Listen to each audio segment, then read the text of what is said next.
Hello friends, स्वागत है आप सभी का हमारे इस यूट्यूब चैनल हिंदी साहित्य बाय पूजा पांडे में। पिछली वीडियो में मैंने आपको 3 ऐसे प्रश्न बताए थे जिन पर कि हम आपत्ति कर सकते थे। बीपीएससी टीआरई 3.0 जो री एग्ज़ाम हुआ था उसके आंसर की आ गई थी। 6 to 8 की हिंदी सभी विषय की आ गई थी। हमने हिंदी विषय के कुछ प्रश्नों पर चर्चा की थी। उसमें से एक प्रश्न जो है वो आयोग का उत्तर सही है, हमें उस पर आपत्ति नहीं करनी चाहिए।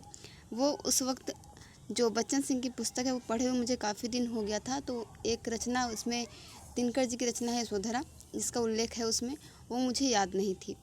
अब वहाँ पर हम देखेंगे तो यशोधरा जो है काफ़ी प्रसिद्ध रचना है मैथिली शरण गुप्त जी की, इसलिए अधिकांश परीक्षार्थियों ने, मुझे उम्मीद है कि वही ऑप्शन लगाया होगा उसमें। लेकिन यशोधरा एक जो गुप्त जी की रचना है उसका वर्ष जो है 1932 है, और जो दिनकर जी की रचना है उसका वर्ष 1946 है। हालांकि कई किताबों में देखने के बाद भी ये चीज़ मुझे देखने को नहीं मिली कि उसमें दिनकर जी की यशोधरा रचना का उल्लेख हो, लेकिन उनकी रचना है और इसका उल्लेख आपको बच्चन जी की बुक में हिंदी साहित्य का दूसरा इतिहास जो उसमें मिल जाएगा। तो आप जो है वो प्रश्न आयोग का उत्तर उसने सही माना है। उस वक्त मेरे ध्यान में नहीं था, इसलिए मैंने आपको बताया कि यशोधरा जो है गुप्त जी की ही रचना है, लेकिन वो दिनकर जी की भी रचना है, तो इसलिए आयोग का उत्तर वहाँ पर सही है। बाकी के जो प्रश्न मैंने आपको वहाँ बताए हैं, संयुक्त वाक्य वाला हो या फिर जो आपका एक अस्त्र अशुद्ध वाक्य वाला हो, वो बाकी सही हैं। आप उस पर ऑब्जेक्शन कर सकते हैं, प्रमाणिक साक्ष्य अगर आपके पास हैं तो। दूसरा यहाँ पर देखिए, प्रश्न संख्या 143 और 149 में अभी कुछ कमेंट्स हैं जिन्होंने कहा है कि नहीं, अनुच्छेद वाले जो प्रश्न हैं अपठित गद्यांश वाले, उसमें एक बार देख लें।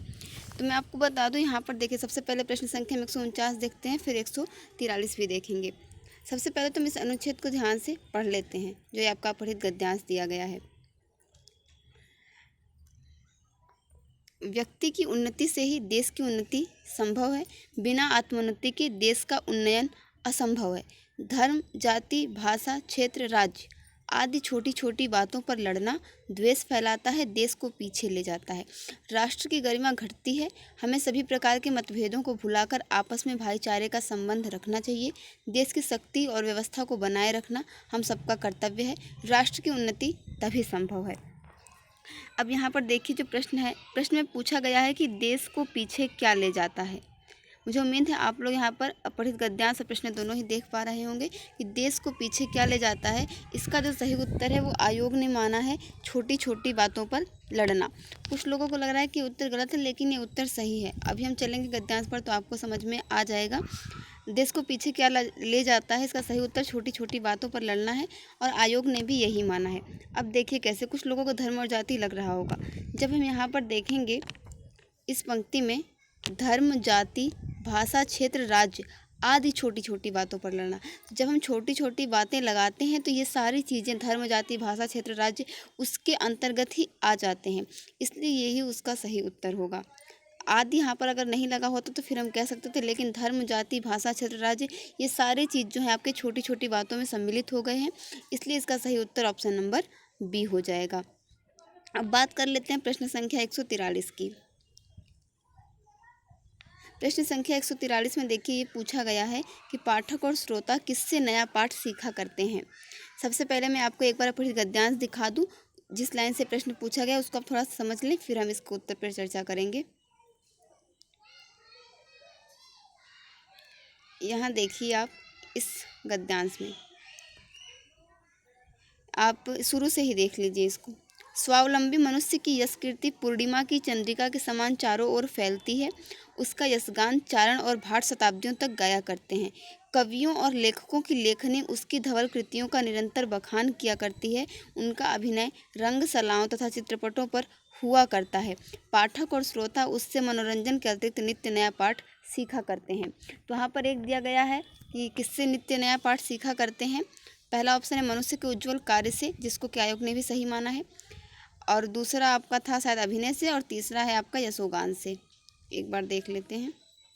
हाँ, पहला है मनुष्य के उज्ज्वल कार्य से, दूसरा अभिनय से, तीसरा यशगान से। तो यहाँ पर जो आयोग ने उत्तर सही माना है वो है मनुष्य के उज्ज्वल कार्य से, और आपको लग रहा होगा यशगान से।